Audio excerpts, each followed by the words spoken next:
Hello students, welcome back to my channel Shipra Classes. A very good evening to all of you.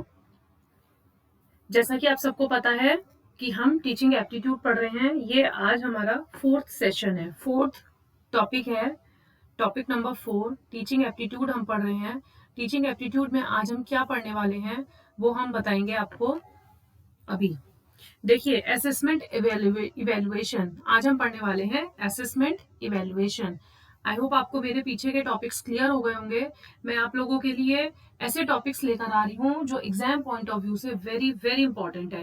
देखिए, जब कुछ topics हमारे इकट्ठे हो जाएंगे, 8 to 10 वीडियोस एटलीस्ट हम कवर कर लेंगे, उसके बाद में हम उन्हीं टॉपिक से रिलेटेड पीवाईक्यू करेंगे, प्रीवियस ईयर क्वेश्चंस करेंगे।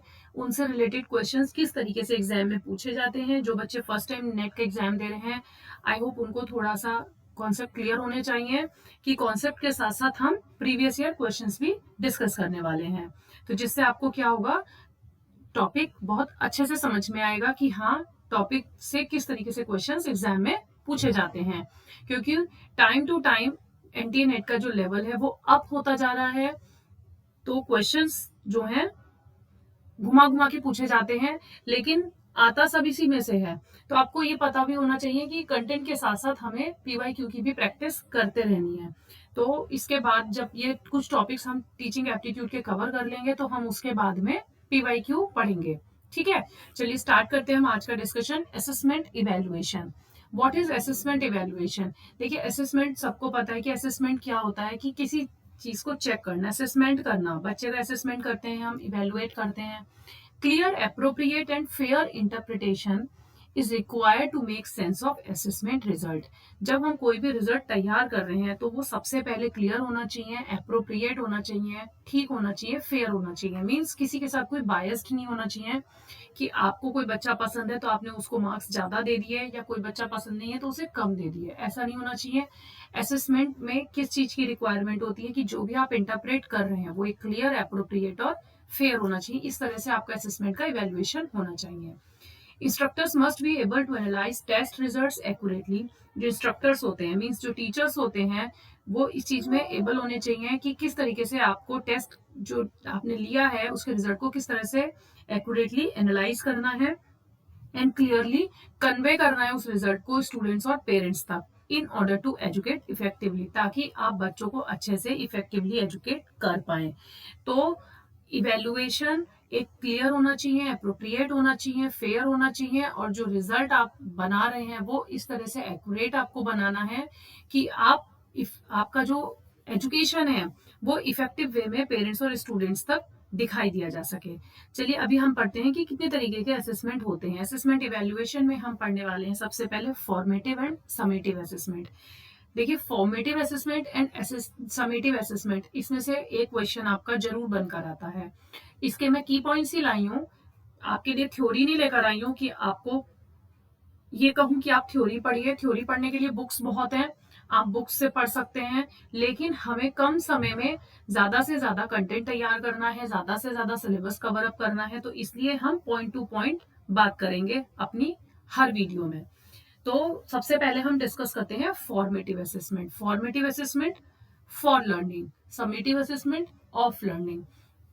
फॉर्मेटिव का मतलब ये होता है कि जो आप क्लास के दौरान बच्चे का चेक कर रहे हैं, ड्यूरिंग द क्लास। जैसे कि आपने कोई टॉपिक पढ़ाया, अभी अगर हम ऑफलाइन पढ़ रहे होते, मैंने आपको फॉर्मेटिव असेसमेंट बताया, तो मैं रेंडमली किसी स्टूडेंट से खड़ा करके ये पूछ सकती थी कि बताइए आपको कितना समझ में आया, what is formative assessment.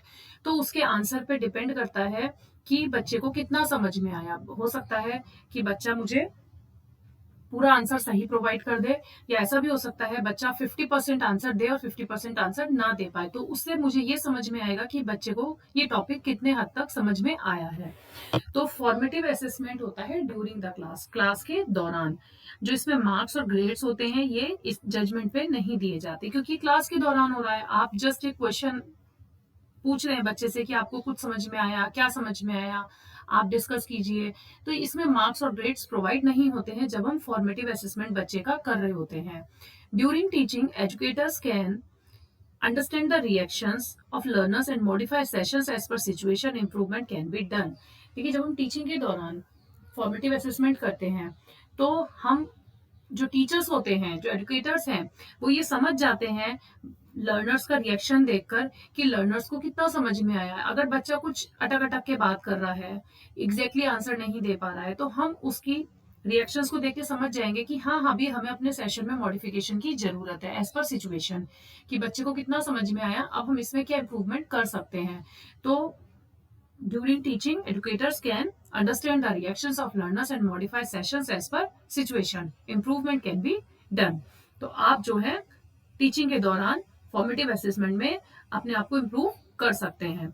Classroom question, इसमें क्लासरूम में क्वेश्चंस पूछे जाते हैं। ड्यूरिंग इंस्ट्रक्शन, इंस्ट्रक्शन के दौरान फॉर्मेटिव असेसमेंट किया जाता है। और कंटिन्यूअस होता है।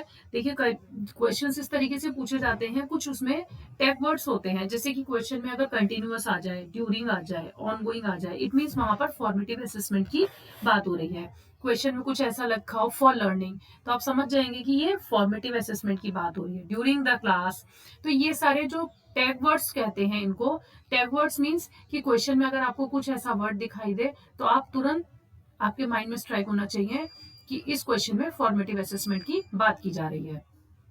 समेटिव असेसमेंट, अब हम बात करेंगे समेटिव असेसमेंट। समेटिव असेसमेंट होता है eight the end of course, जिसे हम बोलते हैं सेमेस्टर और एनुअल एग्जाम्स। फॉर्मेटिव असेसमेंट में हम क्लास के दौरान बच्चों का असेसमेंट करते हैं, और समेटिव असेसमेंट में हम कोर्स के एंड में बच्चों का असेसमेंट करते हैं। लाइक जैसे आपके सेमेस्टर्स होते हैं, एनुअल एग्जाम्स होते हैं, हाफ ईयरली एग्जाम्स होते हैं, उसे हम बोलते हैं समेटिव असेसमेंट। समेटिव असेसमेंट में आपको मार्क्स एंड ग्रेड प्रोवाइड किए जाते हैं। मार्क्स और ग्रेड्स आर गिवन। ये कब होते हैं? एंड टर्म एग्जाम, एग्जाम्स के एंड में। एंड ऑफ इंस्ट्रक्शन, इंस्ट्रक्शन देने के बाद लास्ट में आपको समेटिव असेसमेंट आपका किया जाता है। Examines student performance at periodic intervals, usually at the end of grading system. इस जो समेटिव असेसमेंट है वो कैसे एग्जामाइन किया जाता है? बच्चों के पीरियडिक इंटरवल पर उनकी परफॉर्मेंस को चेक किया जाता है, और यूजुअली कब चेक किया जाता है? Eight the end of grading system. Means जैसे कि आप 4th से 5th स्टैंडर्ड में अगर आ रहे हैं, तो आपका 4th स्टैंडर्ड खत्म हो रहा है, आपका 4th ग्रेड से आप 5th ग्रेड में आ रहे हैं, तो eight the end of 4th grade आपको एग्जामाइन किया जाएगा कि आपने 4th स्टैंडर्ड में कंप्लीटली पूरे होल ईयर में कितना सीखा। तो एंड और कंप्लीट, ये इनके टैग वर्ड्स हैं। At the last, eight the end of course, ये सब चीजें, ऑफ लर्निंग, ये सब चीजें समेटिव असेसमेंट के टैग वर्ड्स हैं। अगर एग्जाम में किसी क्वेश्चन में आपको ये वर्ड्स दिखाई दिए जाएं और आपको पूछा जाए कि ये कौन से असेसमेंट की बात की जा रही है, तो मैंने आपको टैग वर्ड्स बताए हैं, फॉर्मेटिव असेसमेंट के भी और समेटिव असेसमेंट के भी। तो आपके माइंड में एकदम से क्लिक करना चाहिए कि हमारे से क्वेश्चन में किस असेसमेंट की बात की जा रही है।